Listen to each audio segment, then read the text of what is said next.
The humiliating jewel used to punish Meghan, a tiara soaked in shame and sweat.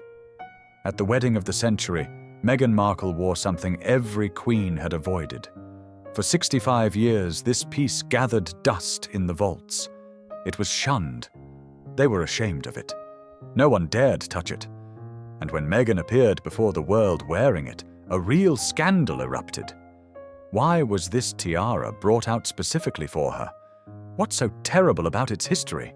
Who created this awful piece and whose hands touched it? The truth about the origins of these diamonds will shock you more than the scandal itself.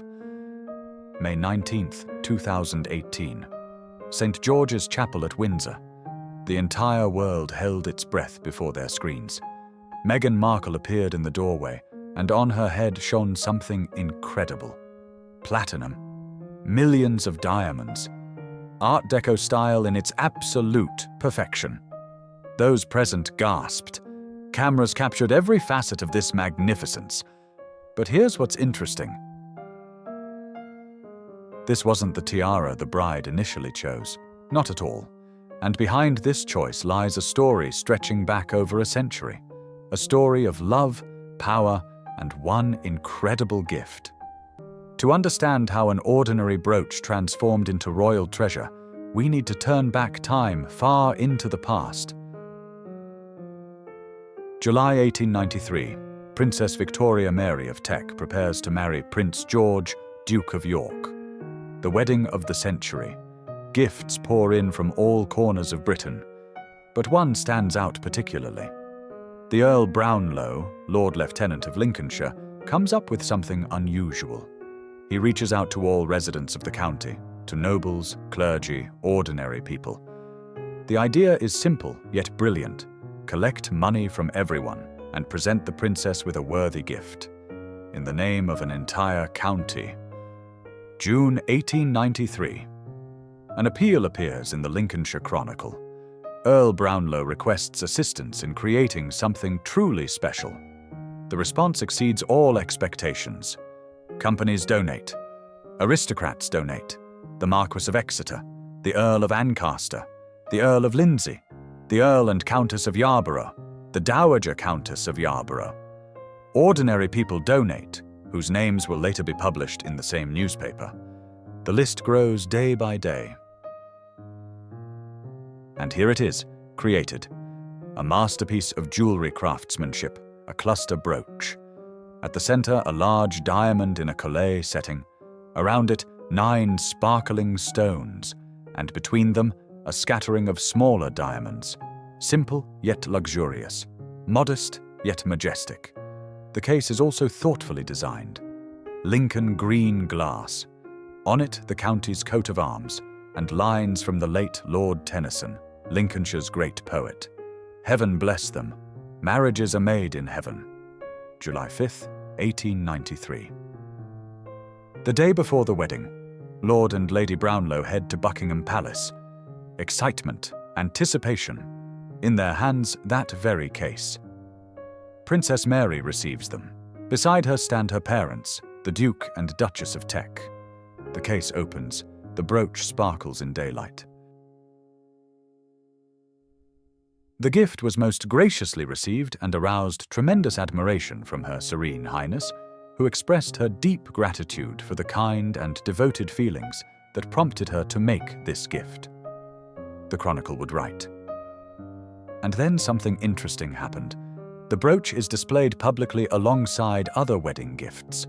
People come to see it, they admire it, they discuss it.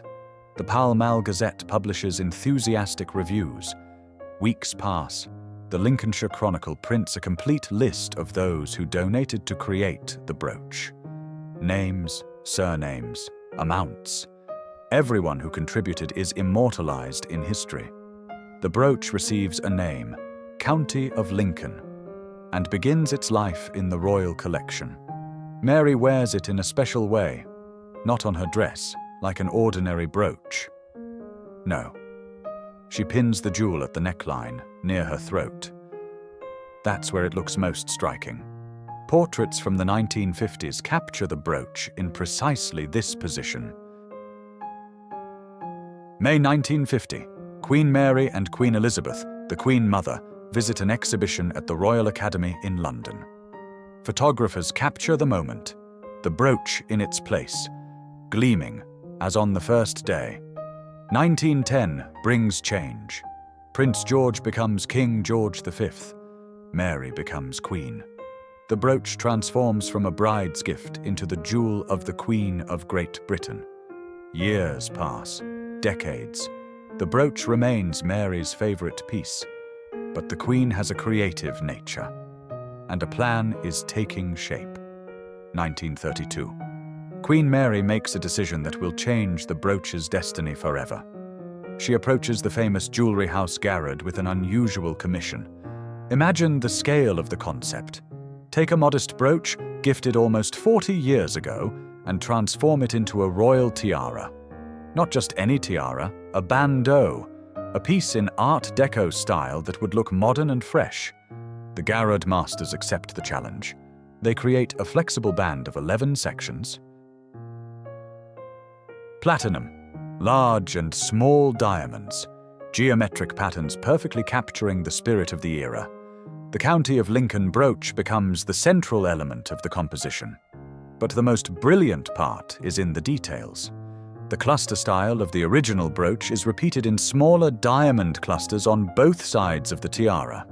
Symmetry, balance, perfection. And here's the key point. They make the central brooch detachable. Mary can wear it separately as before, or as part of the tiara. Two jewels in one. Versatility worthy of a queen.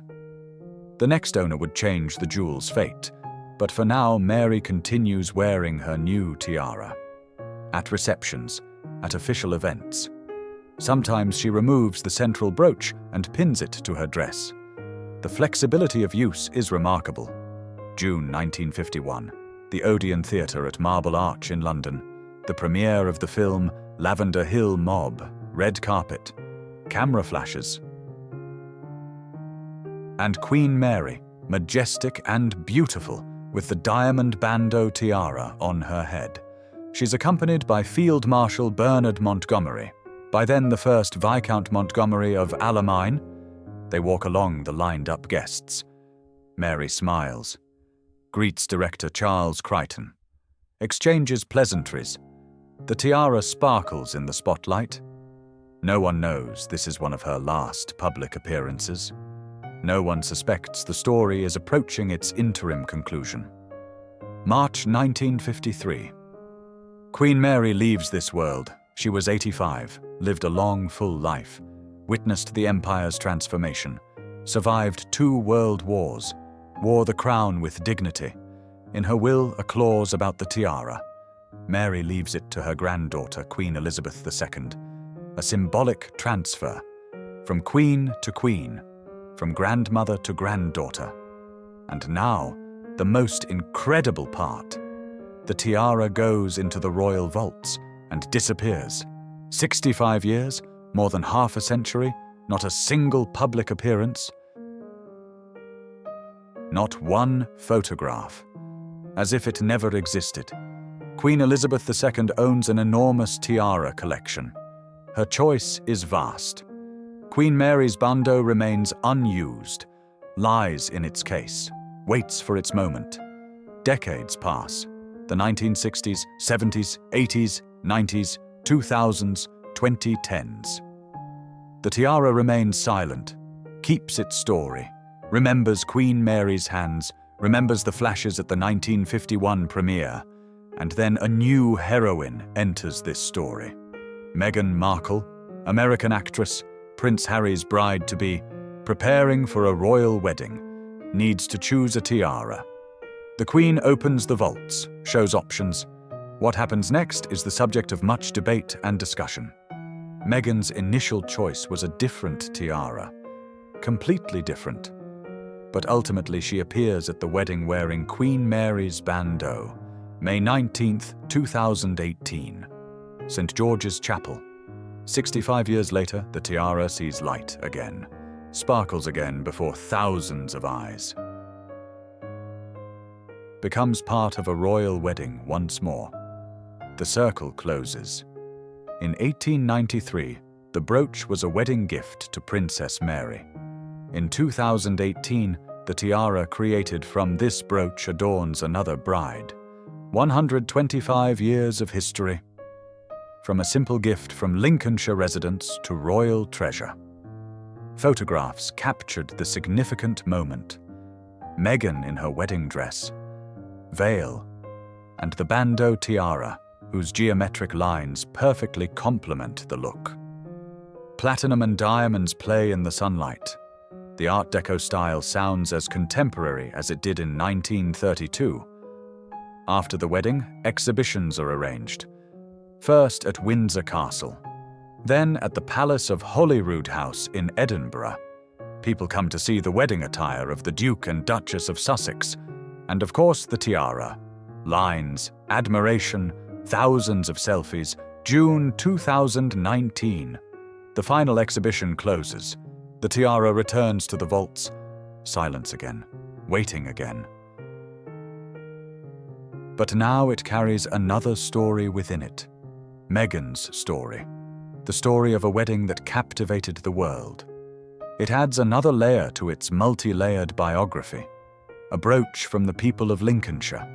Queen Mary's jewel. Queen Elizabeth II's tiara. The Duchess of Sussex's wedding adornment. 4 eras, 4 women, 1 jewel. The story that began with Lord Tennyson's words. Marriages are made in heaven continues. The tiara waits. Perhaps in a few years it will appear publicly again. Perhaps it will adorn another royal bride. Perhaps it will witness new events. But one thing remains unchanged. In every diamond of this tiara lives a piece of history, a piece of the love Lincolnshire residents had for their princess, a piece of Queen Mary's genius, who transformed a modest gift into a masterpiece, a piece of traditions passed from generation to generation, 125 years, from 1893 to 2018. And the story continues. That's the whole truth. No disgrace, no humiliation, only an incredible story of an entire county's love for their princess. The tiara wasn't awful. It became a symbol. Ordinary people collected money to give something truly valuable.